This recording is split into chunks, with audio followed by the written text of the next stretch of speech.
Silic. Bien, entonces, si no hay más comentarios previos, iniciamos. Bienvenidos, buena tarde. Miércoles, no, mentira, jueves 19 de enero de 2023. De acuerdo a nuestro calendario de viernes alternos, mañana no nos toca clase de economía agrícola. Será hasta el próximo viernes.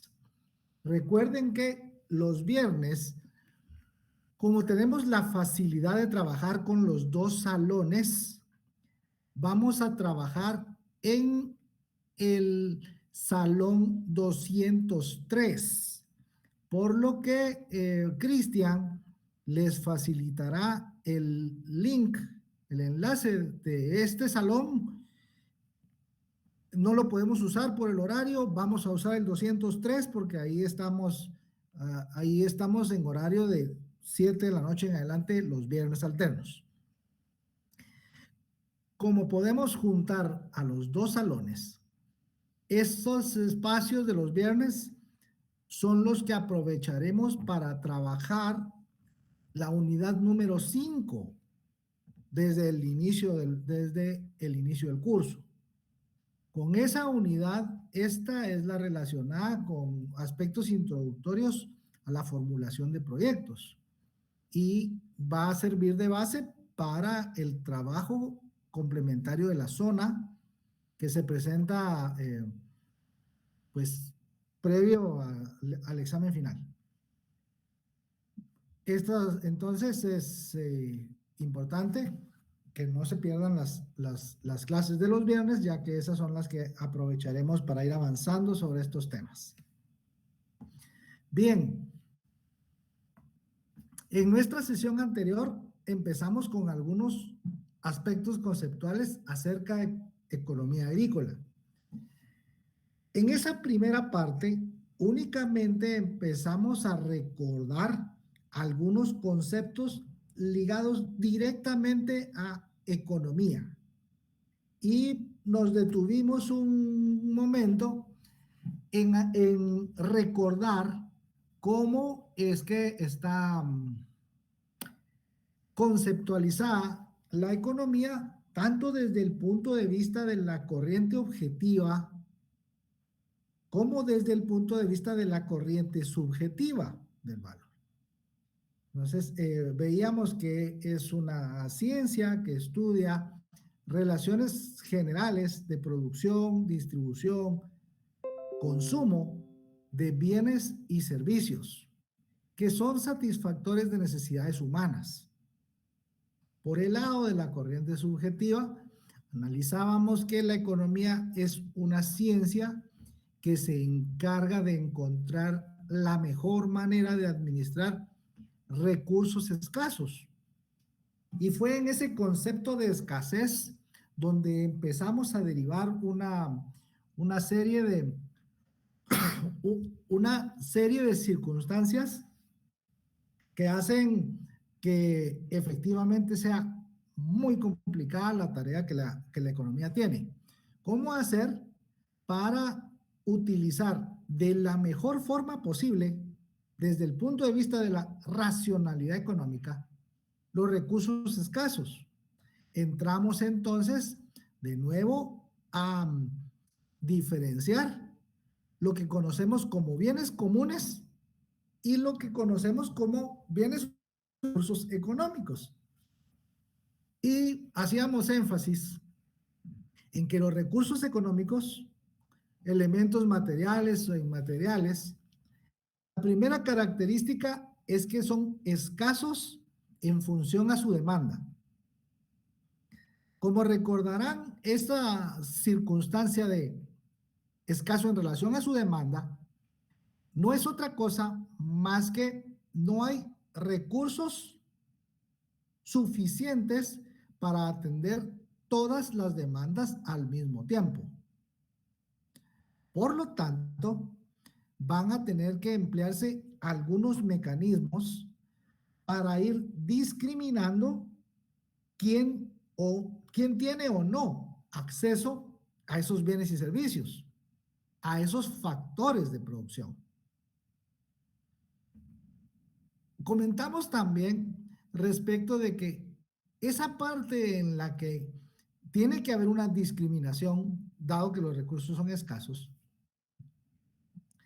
es naturalmente por la vía de los precios. De manera que una transacción realmente se realiza cuando confluyen dos condiciones. La primera condición, que es condición necesaria, pero no suficiente, es que para interesarse por un bien o un servicio, usted tiene que quererlo, gustarlo, desearlo. Y mientras más intenso es ese deseo por poseer, por comprar, por adquirir, en teoría, su disposición a pagar por ese bien es alta. Pero esa es solo la primera parte. La parte complementaria y la que determina en este primer enfoque si lo compra o no es la disponibilidad, la capacidad de pago. Entonces, hay disposición a pagar y capacidad de pago, entonces la transacción se realiza. Usted esté comprando o esté vendiendo. ¿Le gusta? ¿Lo necesita? Y puede pagarlo. Lo compra o adquiere el servicio. Si no le gusta, no lo compra. Si siente que no lo necesita, no lo compra, aunque tenga la capacidad de hacerlo.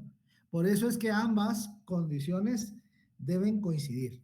Entonces, simultáneamente, el deseo o la disposición a pagar debe presentarse, pero también debe complementarse esta con la capacidad de pago. Entonces, ahí es cuando se realizan las transacciones. Esas transacciones que se realizan son las que el modelo del flujo circular nos permite analizar de la forma teóricamente más sencilla.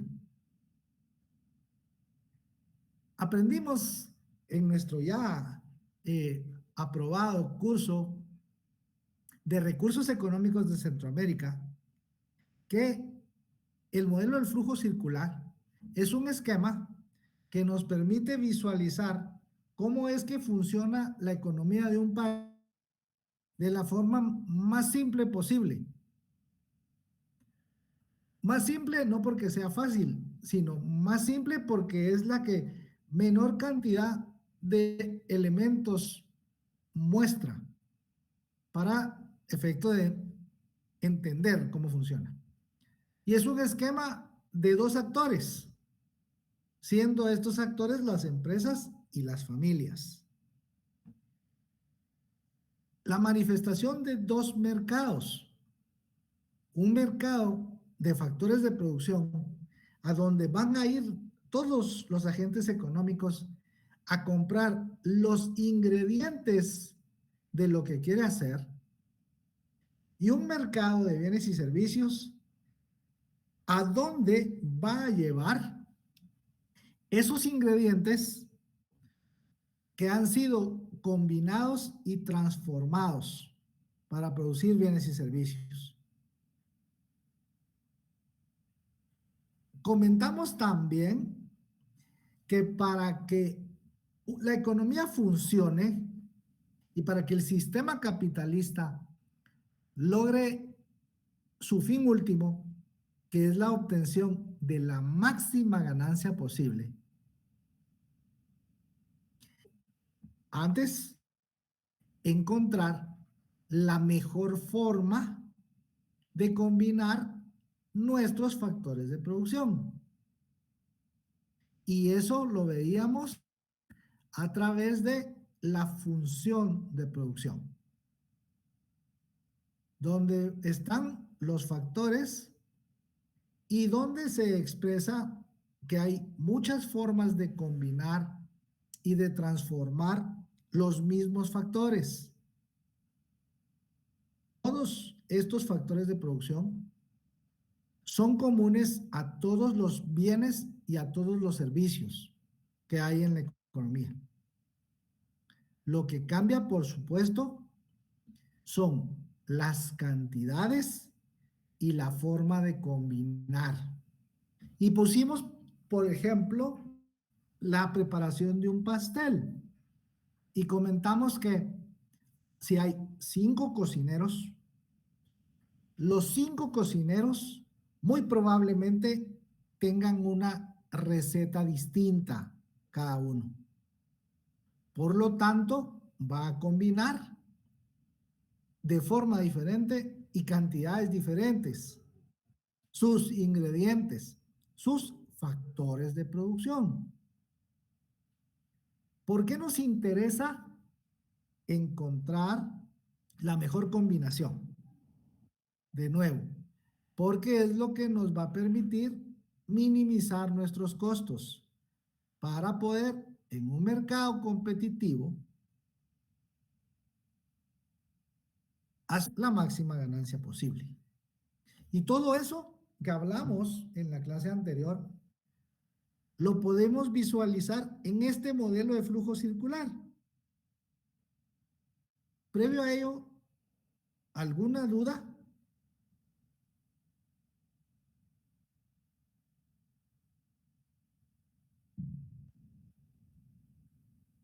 Por el momento no, licenciado.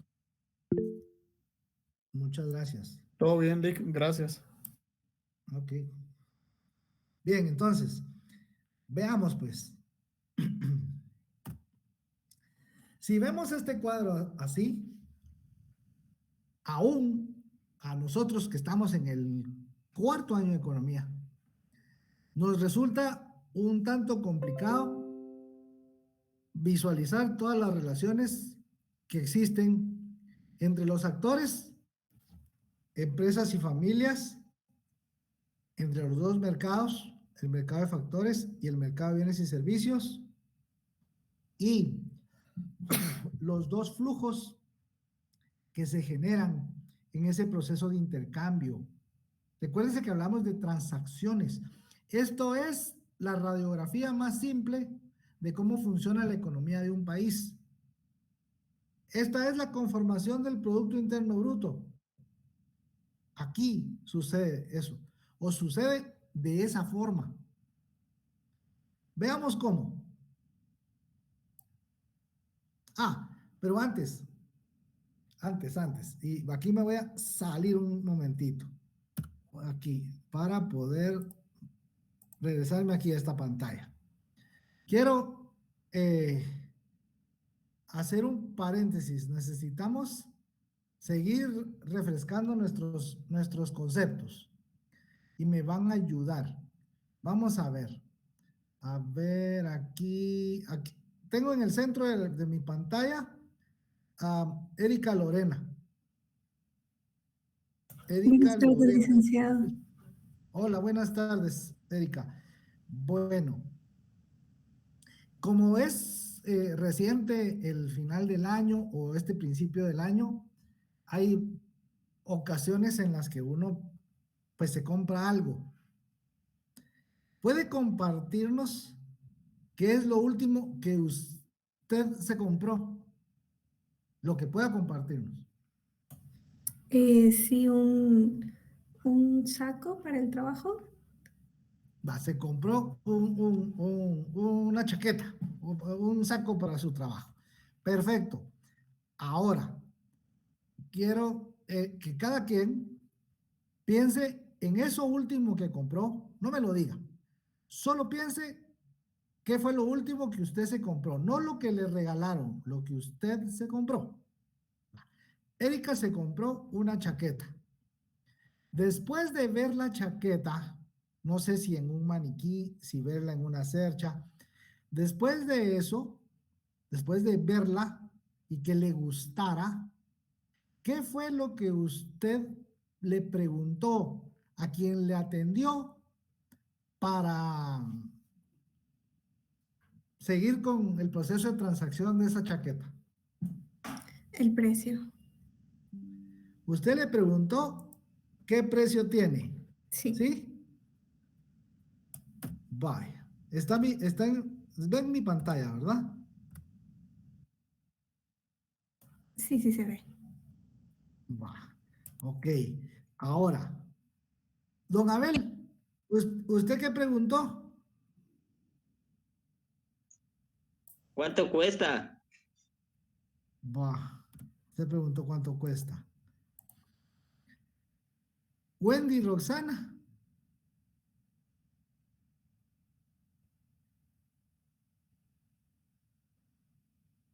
Ausente.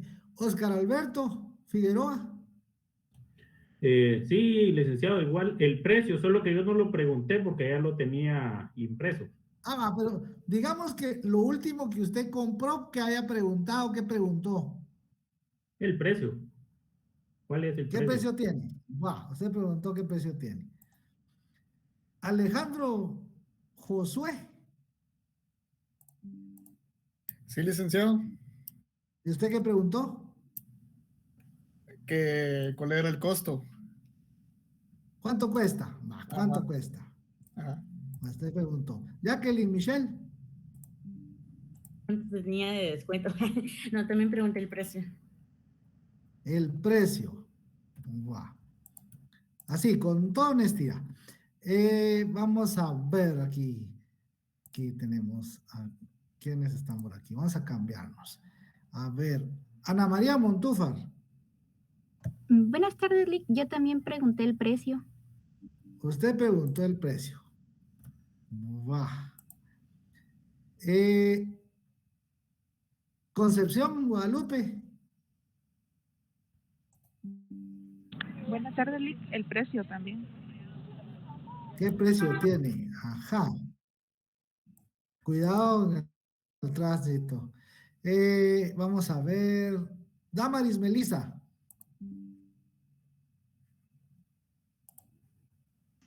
Buenas tardes, licenciado.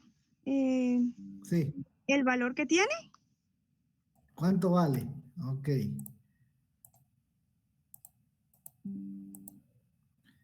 A ver aquí.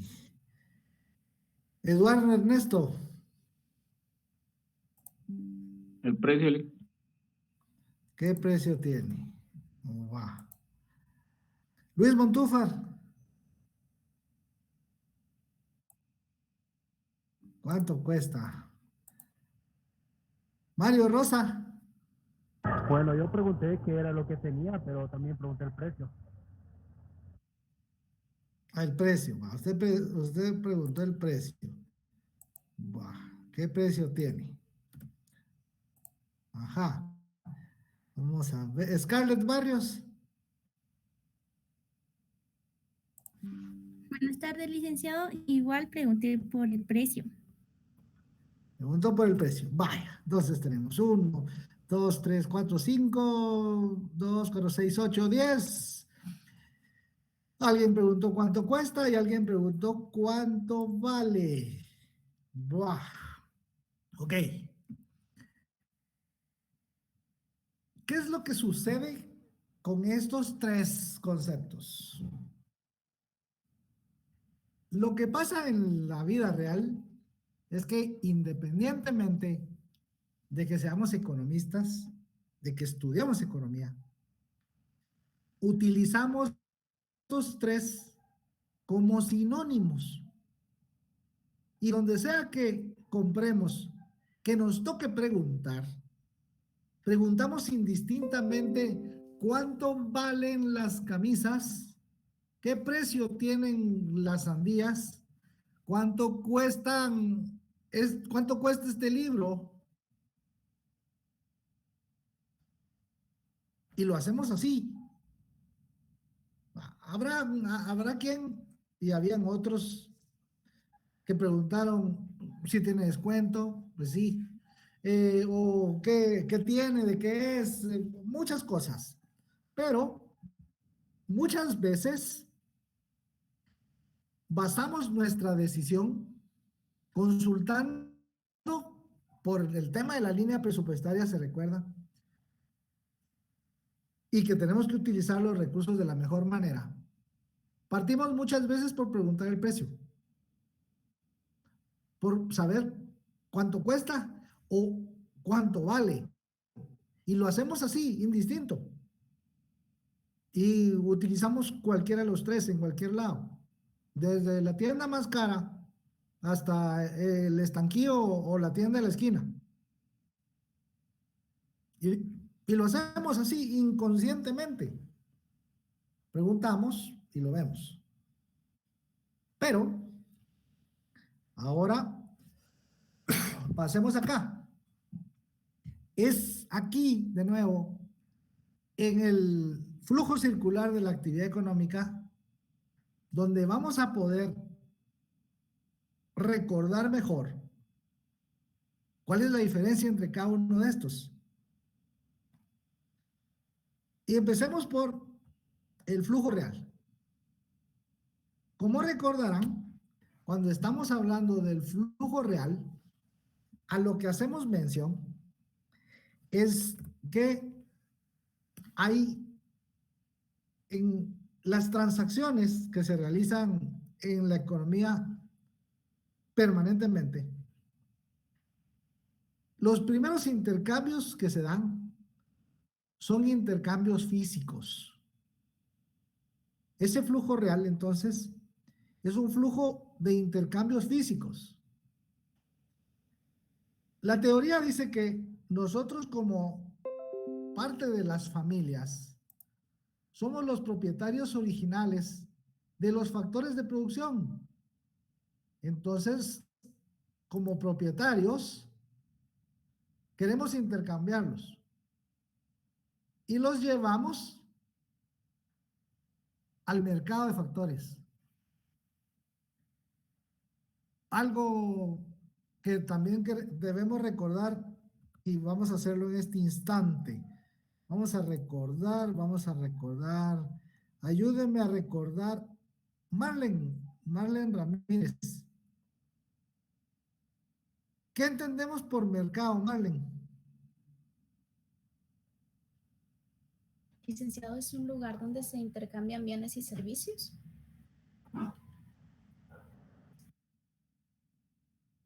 Un lugar donde se intercambian bienes y servicios.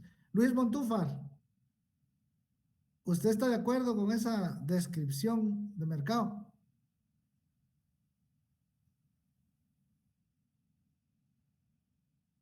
¿Está de acuerdo? Buah. Jocelyn Odaliz, ¿usted está de acuerdo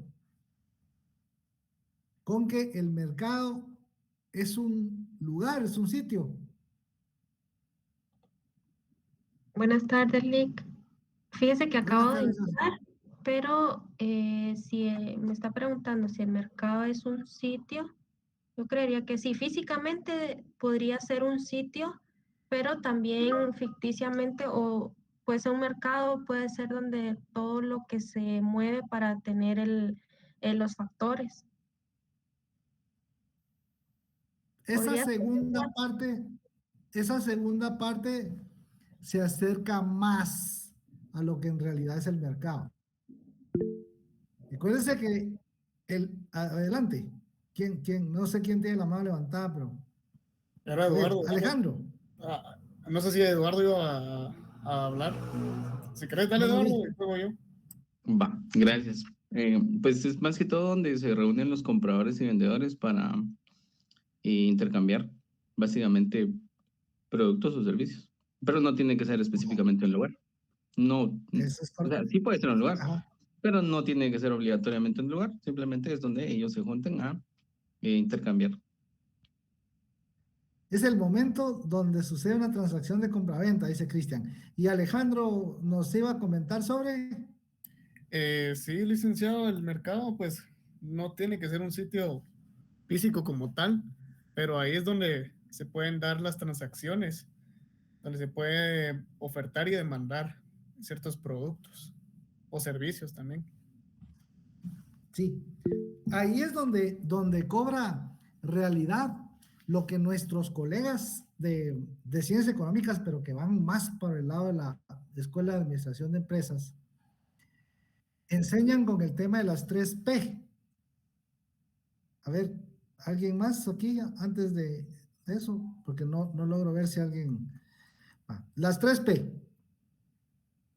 Producto, precio y plaza. Todos son parte del mercado.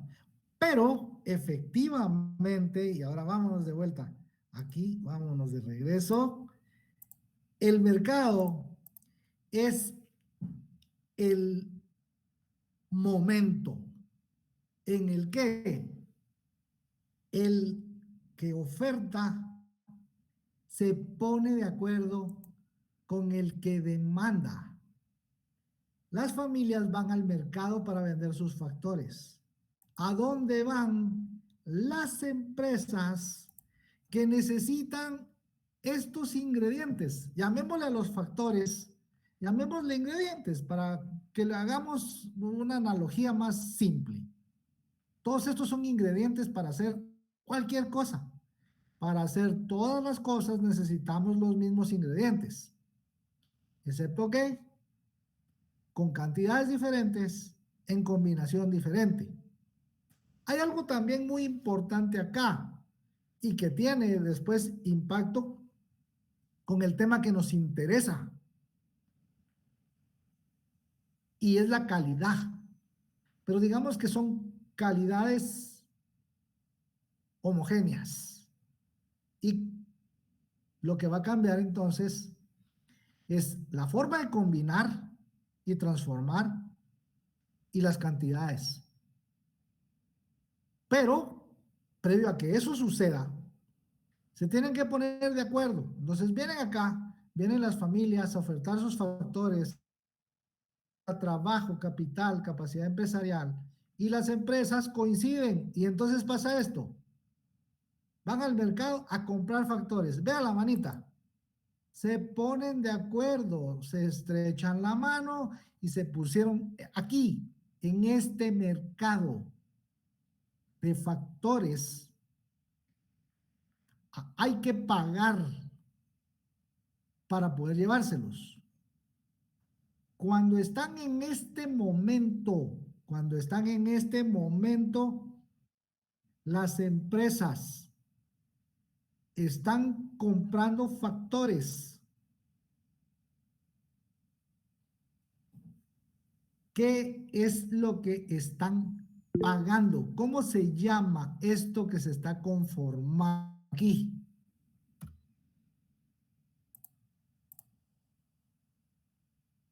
En ese momento, a ver, Josué, tiene la mano levantada.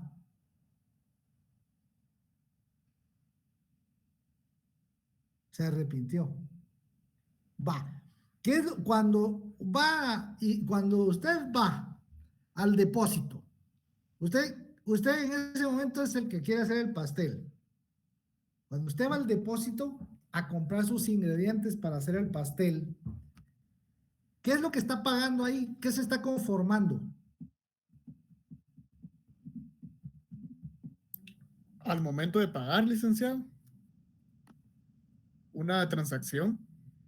Sí, va, pero esas transacciones de comprar ingredientes.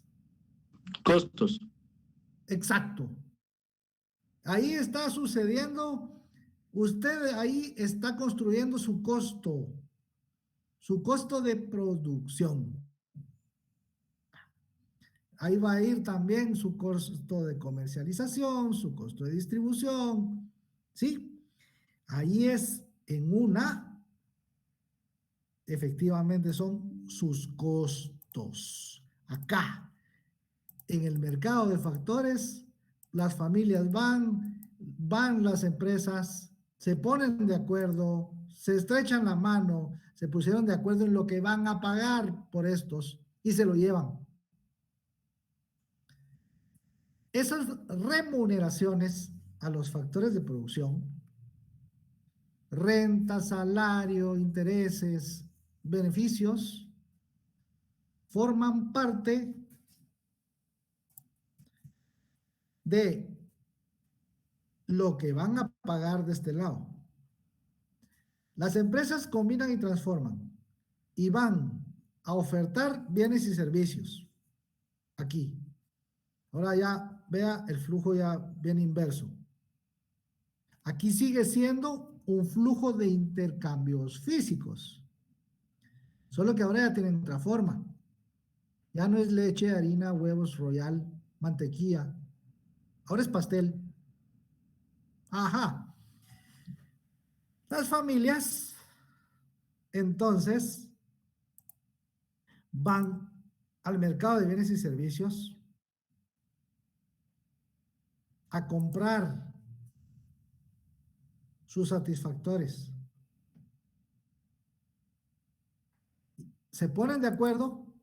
Otra vez, aquí se dieron la manita. Va, ya se pusieron de acuerdo. En este momento que estamos comprando bienes terminados o bienes intermedios, ¿qué estamos pagando?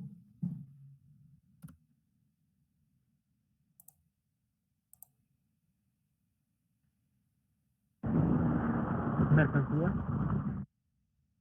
Sí, claro. Sí, mercancías porque están destinadas al intercambio. Pero eso que está pagando, esa cantidad que está pagando por esas mercancías, ¿cómo se llama? ¿El costo de venta no? No, El precio. eso es arriba. Precio. Ah, El perdón, precio. Jacqueline. Sí, Eso, el precio. sí, Oscar y Jacqueline están en lo correcto. Es el precio. ¿Por qué? Vamos a ver. Cristian, Lucas.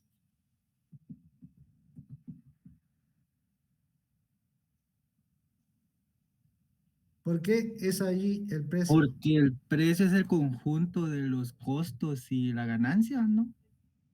Efectivamente, ese es el tema. No podemos vender al costo de producir, porque no es negocio, no es sostenible hacerlo de esa manera. Tienen que haber ganancias. Por eso es que es sumamente importante, y vamos de vuelta, esto que está acá.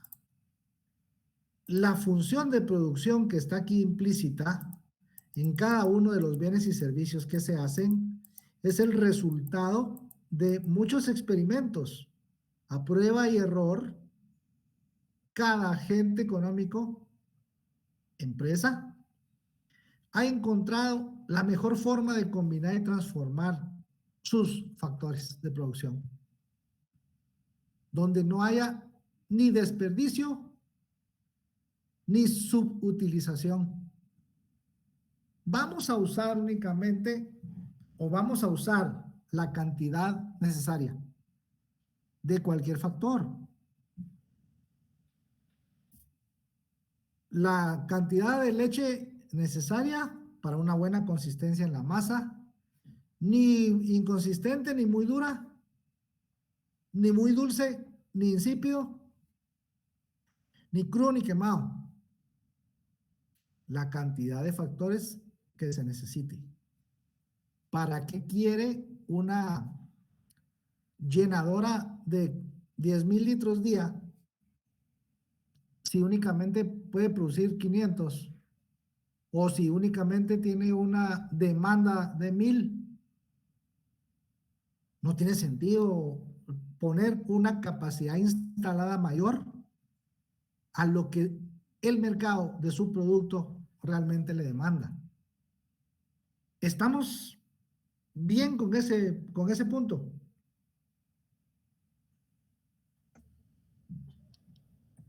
Clic. Sí. Adelante.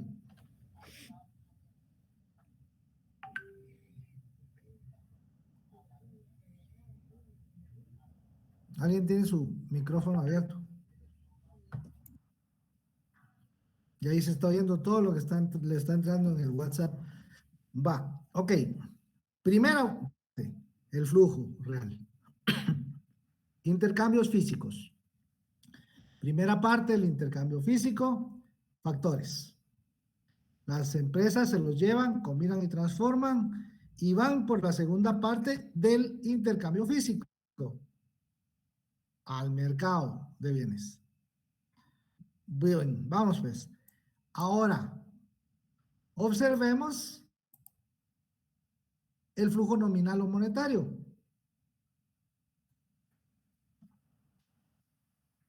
Ahora son las empresas las que generan el flujo.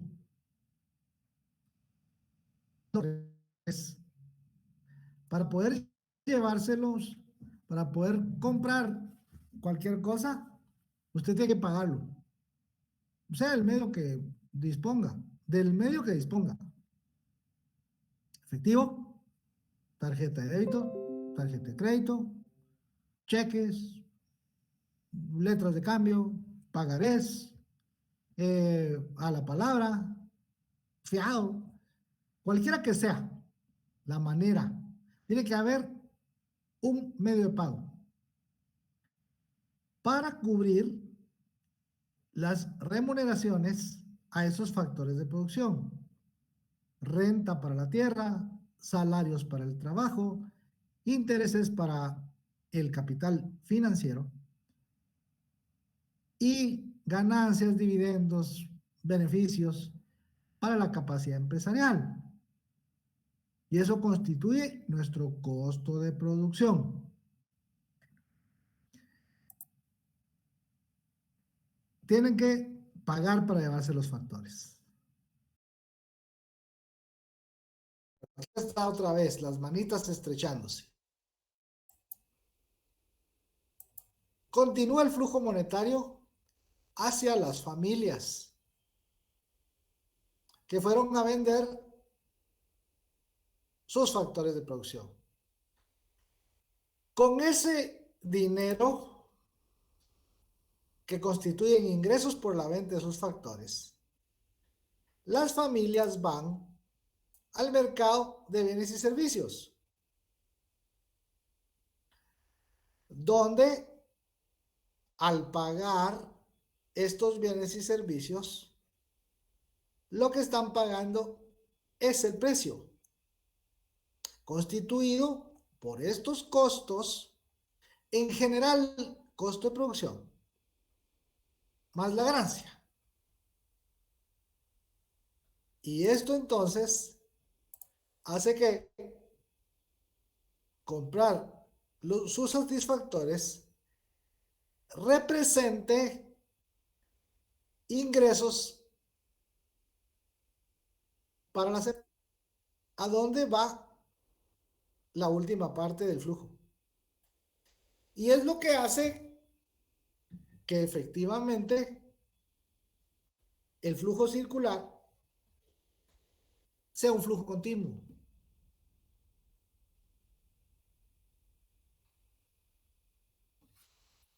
¿Estamos bien con esto?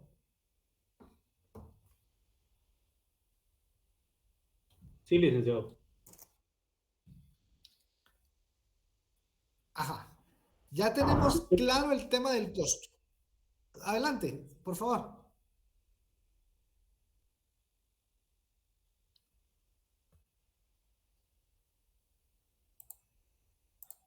Ya tenemos claro el tema del costo. Ya tenemos claro el tema del precio. ¿Qué nos falta, Erika?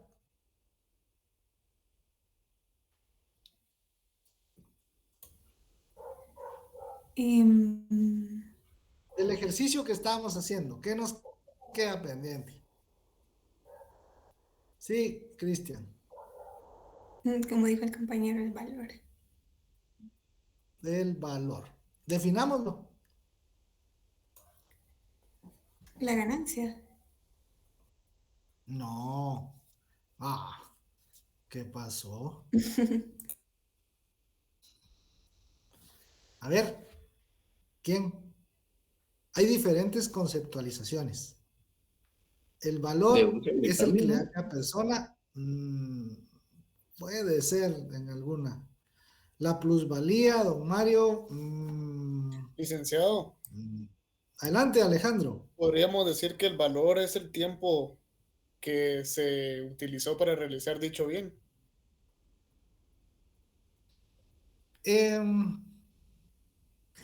Con el tema del tiempo de trabajo socialmente necesario, es... ahí vamos bien, Marlene. Vamos bien. Sí es parte. Todo, pero el tema es bastante más complejo. Porque con el tema del valor entran elementos, ahí sí ya está retomando el camino, don Cristian. Ahí sí. Depende de cómo lo estemos enfocando. Depende de cómo realmente lo estemos enfocando. Si se recuerdan, originalmente, cuando empiezan las primeras formas de intercambio, esas primeras transacciones eran un intercambio simple en la figura del trueque. ¿Qué fue lo que empezó a complicar el tema del trueque? A ver. Que no era ¿Recuerde qué? ¿Que no era qué? A ver. Que digamos, no era equitativo, digamos que yo le daba a usted una hacha por 10 sacos de harina, ¿no? Pero esa no es la palabra. ¿No? Esa no es la palabra. Se parece, pero esa no es. Equivalente. El tema no es equivalente. Jacqueline, ahí está. Va. La percepción de que no había un cambio equivalente, porque efectivamente muchos de esos bienes no eran divisibles o no tenían una representación de valor general, no eran del todo conocidos, pero además la parte más complicada era que, no considerándose un cambio equivalente y no existiendo forma, no pudiendo estos ser fraccionados o divididos, ya no era sencillo intercambiar 2 mojarras por 3 piñas o medio jabalí por saber dónde anda, pero quite su micrófono. Ya no era posible hacer esto porque ya la percepción de que no había un cambio equivalente ya pesaba respecto de eso. Aparece el dinero y entonces ya tiene propiedades y funciones que el intercambio simple no permite. Es un equivalente general que se puede dividir, es duradero, no perecedero como los primeros intercambios que eran prácticamente alimentos. Entonces ahí empiezan a haber complicaciones respecto de el valor que tienen las cosas. Podemos ir rápido. Ahora estamos con doctrinas. Estamos con doctrinas, me imagino que doctrinas 1, si la vieron con el licenciado David Castañón, mi muy apreciado maestro. Vamos a ver aquí, ¿a quién? Wendy Roxana. Está por aquí, Wendy.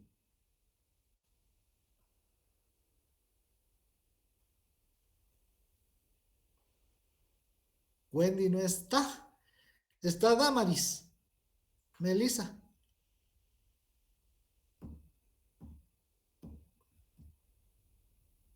Sí, dígame.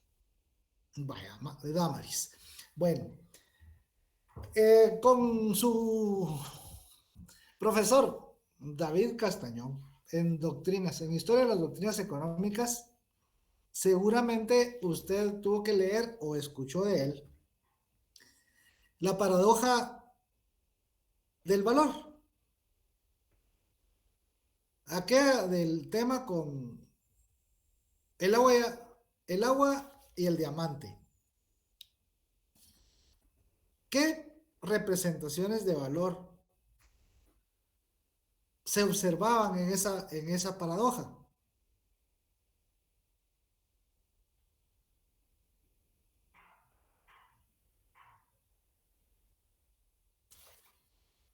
¿Quién se recuerda? Y que le ayude. Lick, yo me acuerdo que a lo lejos de que nada era más útil que el agua y Ajá. que no se podía intercambiar por ningún bien, por la necesidad que necesita el agua. Algo parecido va. Va por el tema del valor de uso y el valor de cambio. Siendo el agua un bien necesario para la vida misma, tiene un valor de uso realmente muy alto. Sin embargo, por ser esta un bien que se considera abundante, también comentaba en la sesión anterior, cuando un bien se considera abundante o incluso de libre acceso, la señal de precios que envía es muy baja o prácticamente inexistente porque se cree que es gratuito. Por lo tanto, tiene un valor de cambio muy bajo. Por el contrario, el diamante, que tiene un valor de uso muy bajo, porque no se puede comer y no se puede hacer otra cosa más que presumirlo, tiene un valor de cambio increíblemente alto. Entonces esas son concepciones de valor que van complicando un poco esta situación en cuanto a describir con facilidad el valor. Hay muchas situaciones subjetivas para ir dándole valor a las cosas. Incluso dos bienes homogéneos, dependiendo de dónde estén colocados para su intercambio, tienen valores y por ende precios muy distintos. Un automóvil, una casa, muchos otros bienes, dependiendo dónde estén colocados para su intercambio, tienen un precio considerablemente mayor o menor, si fuera el caso, a su bien homogéneo, aún teniendo las mismas características. En el mercado inmobiliario eso es bien complicado, pero muy, muy, muy visible. Y se explica por algunas situaciones que vamos a ir aprendiendo, pero que tienen que ver con algo que se llama amenidades y también tiene que ver con algo que se llama externalidades. Pero eso es materia de otra sesión. Ahora, ya tenemos que empezar entonces a la segunda parte del nombre de nuestro curso.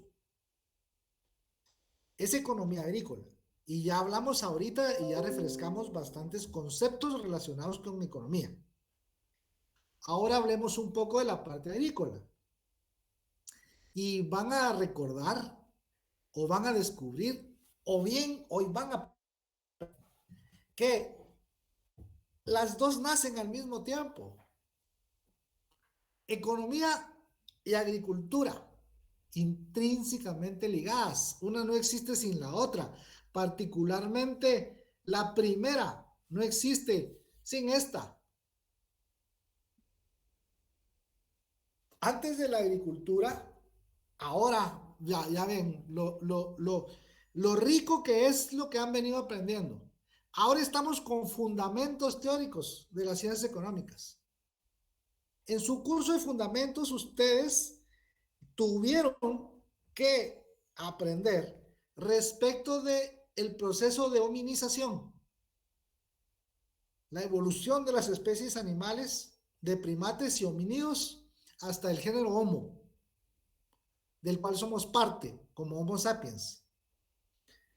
Aprendimos durante la primaria el diversificado y en fundamentos teóricos, que este fue un largo proceso evolutivo de cientos de miles o millones de años. De acuerdo a los hallazgos científicos, este proceso pudo haber tenido lugar, su origen, en África Oriental, donde se han encontrado los restos de homínidos más antiguos. ¿Qué es lo que pasó con este tema? ¿Cómo se da el salto de acuerdo con la ciencia? De acuerdo con la ciencia, en esta teoría evolutiva, Darwin y compañía, el mono antropoide empieza a tener rasgos de comportamiento distintos que le van permitiendo obtener cambios físicos, pero también cambios a nivel cualitativo muy importantes. Vemos que los primates, al movilizarse, la mayoría de ellos utilizan piernas y brazos para movilizarse. Lo primero que empieza a suceder con esto es que van adquiriendo la capacidad de caminar únicamente sobre sus dos pies. Ese caminar erguido o caminar erecto es la primera parte de esas tres circunstancias que componen la tríada homínida. Y el otro es consecuencia de esto. Cuando se pone erguido, libera sus extremidades superiores. Y eso ya le permite empezar a ganar capacidades en parte de sus capacidades duras y de sus capacidades finas, los temas que vemos, que experimentamos en carne propia, que vemos con nuestros hermanos menores, que vemos con nuestros hijos, con el tema de jugar con plasticina, de jugar cualquier cosa, hacer chibolitas de papel, hacer cosas de estas, nos explican que eso es para ir trabajando nuestra motricidad o movilidad fina. Esa capacidad de poder hacer cosas con las manos, de agarrar objetos, de manipularlos con más precisión, porque liberaron las manos. Entonces pueden usar esos pulgares oponibles en las manos para poder hacer muchas cosas, las que automáticamente resultan en cambios a nivel morfológico, a nivel fisiológico, como una capacidad mayor que necesita una cavidad más grande y el tamaño de la cabeza cambia. Hay un mayor volumen, hay una mayor masa encefálica, hay un cerebro más grande y por lo tanto con más capacidad para muchas cosas. Entonces ahí empiezan a suceder, dentro de esos mismos cambios de cientos o miles de millones de años, o cientos, miles o millones de años, empiezan a haber características que hacen hombre la especie animal más evolucionada. Y ahí es donde empieza este asunto, que al poder realizar todas estas cosas y al poder tener esas ventajas respecto del resto de especies animales, tiene automáticamente la capacidad de intervenir sobre su medio natural. Y en esa intervención sobre el medio natural es donde empiezan a haber los primeros cambios y los primeros efectos de esa intervención del hombre sobre la naturaleza. Empieza a utilizar algunas cosas comunes, piedras, palos, un residuo de una concha, algo resultado de un rayo, las empieza a utilizar como herramientas las empieza a utilizar como armas. Otra circunstancia que cambió el destino y entró a formar parte importante del proceso de humanización o de hominización es el aparecimiento del fuego. En culturas antiguas, en la mitología griega, maya, el origen de estos elementos es por lo general es un origen divino. Se lo otorgaron al hombre. En buena medida, lo que ha venido surgiendo como hallazgos permite ir estableciendo que todas estas circunstancias y todos los avances que el hombre ha tenido hasta hoy son producto de prueba y error. Solo que esa prueba y error se llama experimentación. Primero observa, después actúa. Cuando actúa, ya después de haber observado, ya pasó de ser una casualidad. Cualquier descubrimiento. El aparecimiento de la agricultura fue una casualidad. Cuando el hombre es capaz de replicar ese fenómeno que está observando, allí domina la naturaleza. Es en ese momento cuando el asunto pasa de ser una causalidad, pasa a la esfera de la causa y el efecto, a la causalidad. Y ya puede entonces replicar el fenómeno. Primero lo descubre y después entonces ya ve que puede él cambiar su entorno, que puede intervenir sobre su ambiente y transformarlo, y que eso le va a permitir dejar de ser nómada. Antes era nómada, era recolector y cazador. Y lo que determinaba cuánto tiempo estaba estacionado en un mismo lugar era la cantidad de recursos disponibles, porque todavía no los podía replicar.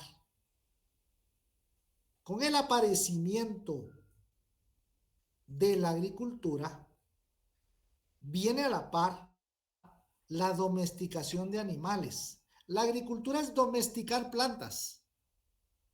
La ganadería es la domesticación de animales. Entonces ahí viene la parte de agricultura y ganadería, o el término agropecuario se refiere entonces a esa situación, esa circunstancia en la cual el hombre domina al resto de las especies, animales y vegetales. Claro, lo estoy describiendo en pocos minutos, pero esos procesos llevaron miles de años y han llevado miles de años y siguen cada vez habiendo nuevas formas de combinar y transformar, nuevas formas de producir algo más sobre la base de todo lo que la naturaleza le proporciona.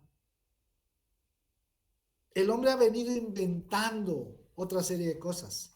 Descubre primero y después replica el experimento una y otra vez, a conveniencia, a satisfacción, a necesidad. Entonces ahí sucede esto. Empieza el hombre, está en pantalla mi infografía.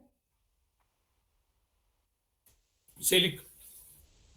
Empieza esto. Este camino evolutivo que vemos, que acabamos de describir, que por aquí andamos, empezó con situaciones realmente muy sencillas, pero que para ese momento eran avances cualitativos sumamente importantes. Ya como tenía sus manos libres, podía utilizar herramientas, podía utilizar armas para poder cazar, para poder obtener más alimentos. Después descubre la agricultura domesticando plantas y domestica animales y se establece como sedentario. Cuando se establece como sedentario, sucede como ya puede producir más, las poblaciones también crecen al mismo tiempo que crecen los alimentos. Eso es una ley biológica innegable. La población cada vez es mayor dependiendo de la disponibilidad de alimentos. O viceversa. A mayor disponibilidad de alimentos, mayor es el tamaño que las poblaciones adquieren. Desde los microscópicos hasta los más grandes mamíferos. Todas las poblaciones se comportan de la misma manera. Hay disponibilidad de alimentos, la población crece. Y eso fue lo que empezó a pasar acá. Sin embargo, lo que la población demanda se ve superado por lo que la oferta existente es mayor. Si yo produzco más de lo que estoy en capacidad de consumir, ¿qué aparece? ¿Cuál es la figura económica que apareció ahí? Exacto. Y ahí apareció la economía. Ese es el punto. Ya empiezan entonces, empieza la producción de mercancías. ¿Por qué, Barrios?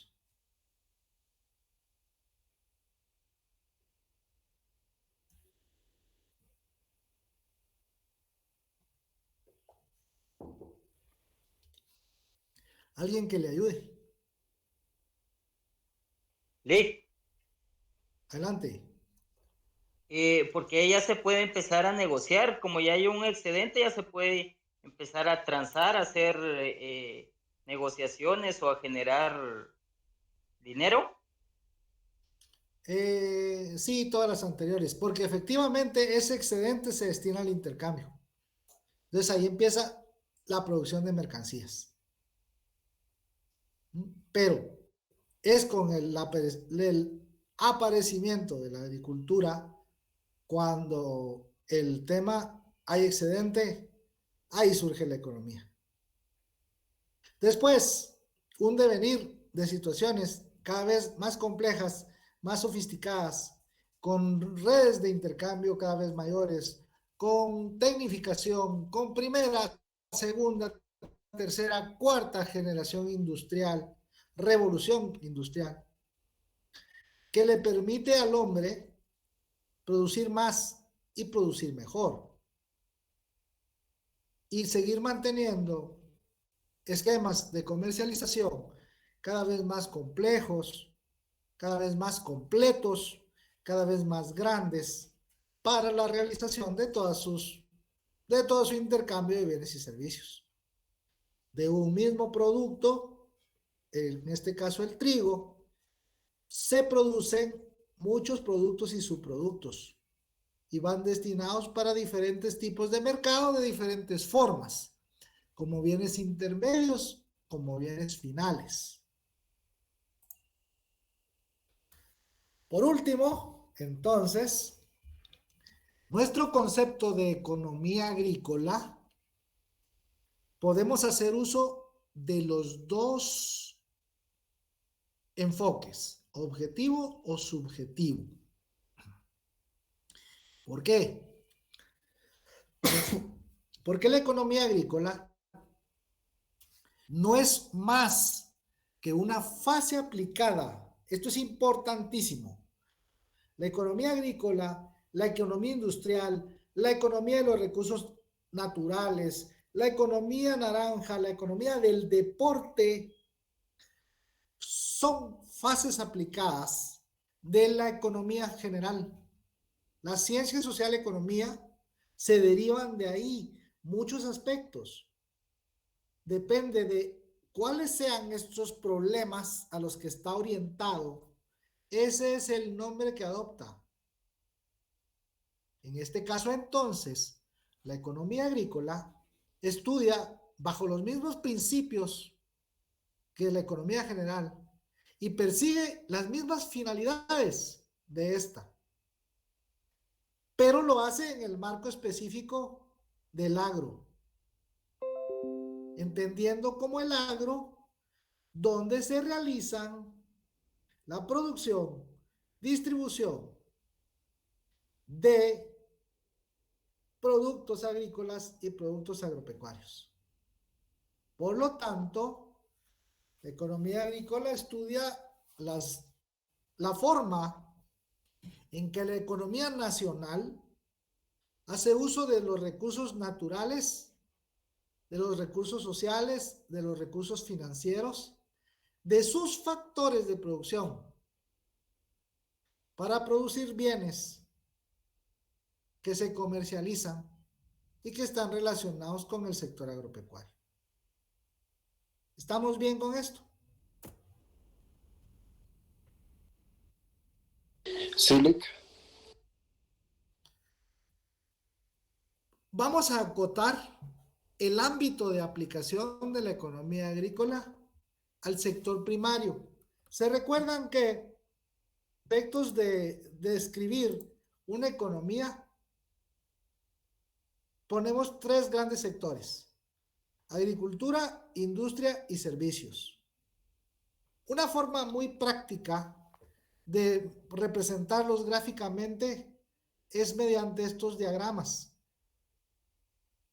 En teoría de conjuntos, esta parte donde se cruzan los sectores, lo que nos indica es que los sectores son, si bien son sectores diferentes, están interconectados y principalmente son interdependientes, de manera que lo que pase en cada uno de estos sectores afecta el desempeño de los otros dos.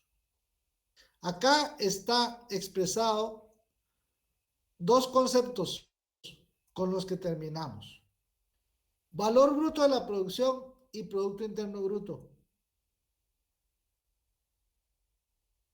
¿Cuál es la diferencia entre los dos? En un solo concepto. Y aquí está, gráficamente lo vemos. Es esto de aquí, esto de aquí, esto de aquí y esto de aquí. ¿Cómo se llama esto? Las intersecciones, los factores comunes que se dan. Recuérdese que todas estas son transacciones. Aquí está el flujo circular, aquí adentro. Y está ocurriendo a nivel macro, a nivel micro, a nivel mesoeconómico. ¿Cómo se llama esto de aquí? Y con eso los dejo ir. ¿Cómo se llama esto?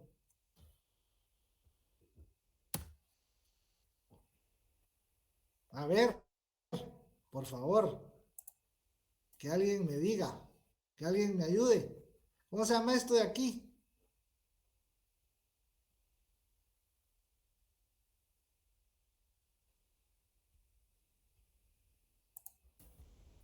No se recuerda. ¿El diagrama de Venn o el sector primario? No, ¿qué expresa ese diagrama? Esas intersecciones. ¿Cómo se llama en economía eso? Lo ven en la matriz de insumo producto. ¿Cuál es la diferencia entre el valor bruto de la producción y el Producto Interno Bruto?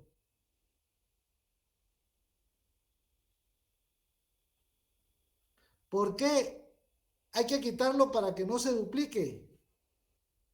Las exportaciones. No. Más sencillo que eso. Bastante más sencillo.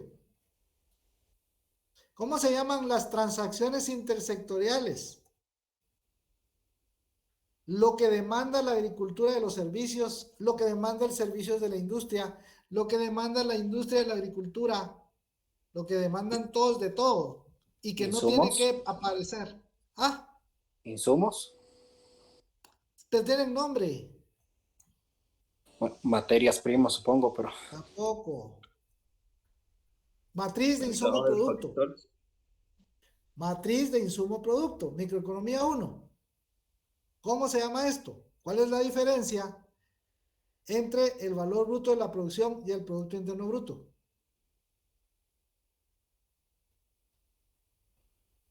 Si esas diferencias no se restan, estaríamos duplicando. ¿Cómo se llaman el esas coste. diferencias?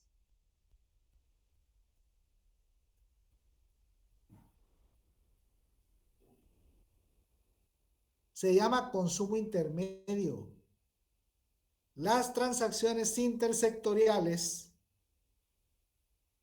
es el consumo intermedio.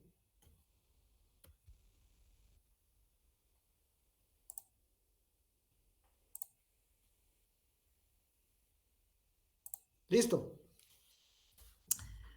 Muy bien, señores. ¿Dudas?